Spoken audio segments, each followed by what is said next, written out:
Hey, what's up, fam? I want to be excited for One Piece. Like I want to, and I've talked about it a little before. When I picked up One Piece, it was just coming out of Marineford, and I was actually really liking it at that point. And then you got to Fisherman Island, and I was like, it's a time skip arc. Usually, time skip arcs are more about like showing off character development and growth and all that. Their new powers and how strong they've come. Okay, and it's worn down like it was like Punk Hazard. I was like, I don't know about this Dressrosa, and I really was unhappy. Whole Cake Island, and it just kept making me grumpier. And then Wano started, and I was like, I don't know. It's the end of Act One. Really like the end of Act One. I was really happy about it. All the stuff with Reverie. I really was enjoying that. And then it's back towards that now, and I'm just I don't like complaining about how the series is doing, but I have to. I have to. Luckily, 936. There was some good parts. There was some start parts that I enjoyed. There was some definitely stuff I want to see. So the guy in the cell that the weird crab ninja dude is talking to. I don't remember what the hell that guy's name is, but I get he's talking to that guy inside of the container, and I guess the dude it's the only thing I can really say that I care about that guy is his laugh. He's saying Kappa, and then that's the start of it. And I am actually interested in that the character purely off of that because I've seen people talk about like obviously he's saying Kappa, and you have this very Japanese style, Japanese themed arc in this Japanese themed land where you have Zoans as a very heavy thing, especially you're getting like ancient and mystic Zoans. So this guy might end up being a Japanese Kappa theme thing. I don't know. I'm not gonna act like I know a ton about Kappas. I know of them. I know they're weird as hell. What was their thing that they're super into cucumbers? I had to double check, but I definitely am interested in what Oda plans with the Kappa Devil Fruit user because it just feels like one of those very iconic Japanese things that you would and especially that you would make interesting, especially on a character like this guy who's definitely got hype around him. He's just been a silhouette in a cage, and he's like spitting bones at people from fish and almost killing them. Pretty cool, but then I got back to Luffy, who was fighting a bunch of fodder guards, and so he's already this really bothered me. It super bothered me. So people obviously from last week, they saw Queen. Queen's like showing a little bit about him. He seems like a pretty wacky and fun guy, and people are jumping on the Queen hype train, talking about how cool he is. Now he's the best of the um, Beast Pirate commanders. And I'm like King casually, like he was on his afternoon stroll, went and bodied an entire Yonko crew and then left like it was nothing. King and Queen, all Queen did was dance a little bit. Come on, give King some credit. I mean, I usually don't. I usually don't try to make it seem like I'm on the hype train for some One Piece characters because the pure end of the negative I have for some of them. But King I really like. I don't like King. I like King what he's done so far, and I like his Zoan form. I really like that weird black fiery like weird leathery pterodactyl look. It looks very strange, but I like that about it. It looks odd. Whereas I don't know. Obviously, we haven't seen Queens yet, but I definitely like that about King. He's got that +1 on him. I mean, which could obviously even up when you see whatever Queen's zone is. But I gotta say, I'm annoyed with Queen's Devil Fruit. So, or not his Devil Fruit, his decisions. So Luffy, who has already been able to, casually like whop on these guards while Seastone cuffs, and then he gets this collar put on him where it'll have like spikes shoot out, and then they'll like puncture your neck and like blow your head off.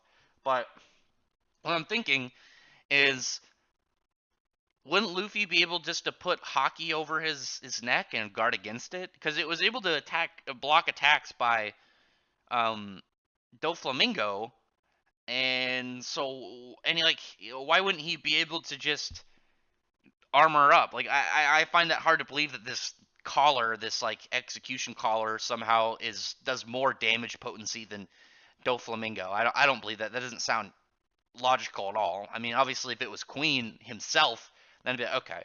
maybe if it was part of Queen's devil fruit somehow, but it just doesn't seem accurate or even believable if it's just some random item and all it does is shoot spikes. But he made it worse because after seeing Luffy not only beat a bunch of fodder guards, but just conquers Haki them unconscious, and he decides to take his. He takes the Sea Stone cuffs off. He takes the Sea Stone cuffs off. Or no, he does that after. He takes the cuffs off, and then the dude Haki's all the guys unconscious. Correction on that. But now I don't know how, in any manner, Luffy is threatened by this execution collar because he's made of rubber, so he can easily stretch his head out. Like he can just lift it up over his head, and his rubber part will just go right through the hole that is tightened at neck width. All he has to do is because I don't think that he had a I don't think that Queen had like a remote detonator. So as long as he doesn't step outside of the ring, then he's fine. Or he just goes into fourth gear again and just breaks it. Like there's no way that collar is breaking either fourth gear forms. And both Bound Man and Snake Man are definitely way bigger than base Luffy. I don't think I really needed to argue the size difference. So it'll just snap. Like I don't get how that collar is in any way a threat to him. Maybe if he couldn't use his Haki, like, and then he had the Sea Stone cuffs on, so he just had to maybe break it off of physical strength. But there's zero threat level in that thing right now. And then Queen takes the cuffs off. You just doomed the Beastman Pirates. So this is I think this is a turning point. He's gonna beat Queen, and he's gonna go out. He's gonna find Katakuri or Eustace or somebody and train and unlock Awakening, and then eventually beat Kaido, and they're gonna team up and take the guy down and defeat, collapse the Beastman Pirates. Like this is gonna be the turning point, and it wasn't Luffy tricking him or doing anything clever or doing anything cool to get out. The dude literally just said, "I want to see you fight all these guys, so I'm gonna take the cuffs off you. I know that like a week ago you beat Katakuri and you guys made jokes out of the Big Bomb Pirates, but what if I do that here as well?" That was so stupid. That was so dumb, and it's just so annoying. It's so annoying when you have parts of that, like, for a character. Like, why would you do that? Why would you just take the cuffs off him for no reason? He didn't trick you. He didn't make it seem like he needed them off to fight. He just did it anyway, already knowing how strong he was. Like, why would you do that? Why would you possibly do that? I'm just calling it. The Beast Pirates are going to go down, and it's going to be because of, like, this is going to be the pivotal turning point. Because now Luffy's free, and Luffy's going to be able to go about, doing the rest of the arc. And then it just gets over, and you see Nami and all the other people, and Basil Hawkins and X-Drake are, like, talking to him. And Page One's fight was off-paneled. Why? Why was his fight off-paneled? I was so appreciative of Oda that he was going to give Sanji some redemption, because Sanji used to be my favorite Straw Hat, and then since the time skip, he's been a joke. And then he got this cool suit, and he was, he's fighting a dude who I actually really liked. I really liked Page One's hybrid form. He looked like frickin' Killer Croc, and he off-panels it. And then he comes back, and both Sanji and Hawkins are defeated, or X-Drake, not Hawkins, are both defeated by naked Nami. I mean, it's consistent with the manga. I mean, Sanji has always been like that. And then I was surprised for that for Hawkins or X-Drake. And I mean, that wasn't a problem.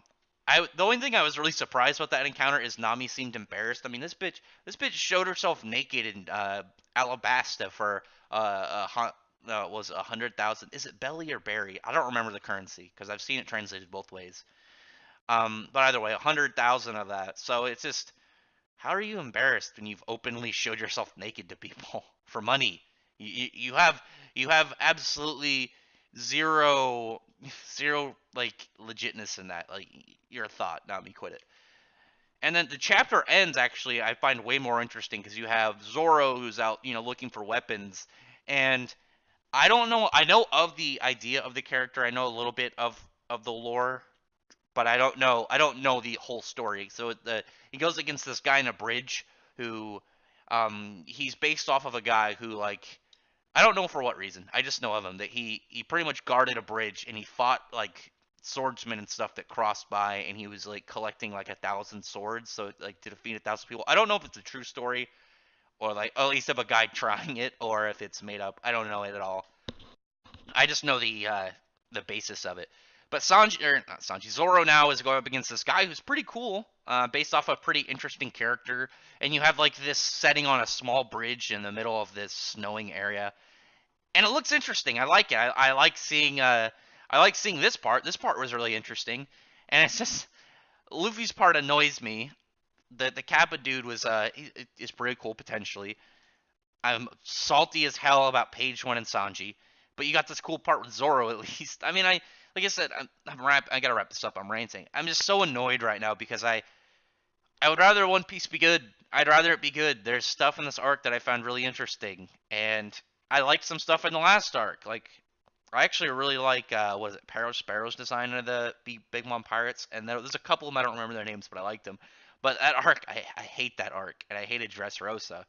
And this one right now, I'm kind of like on the fence of. There's some parts I really don't like, but there's some parts I really do like. I don't know.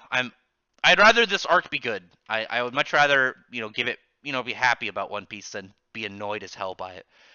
But at least it ended on a good note, and there's still like stuff put up in this chapter to look forward to. I do look forward to the Kappa guy because I don't know. I know about Kappas. I don't know like what powers he would have or what additional ability.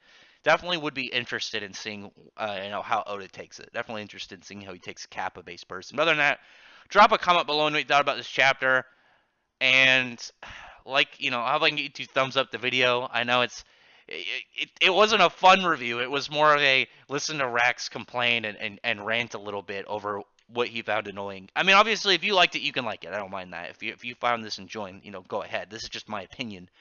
And I think, like I said, to get you to like the video, but friend the like button and the subscribe button, and check out my other videos. But other than that, I appreciate everyone who's already subscribed, and I thank you all for listening. Bye.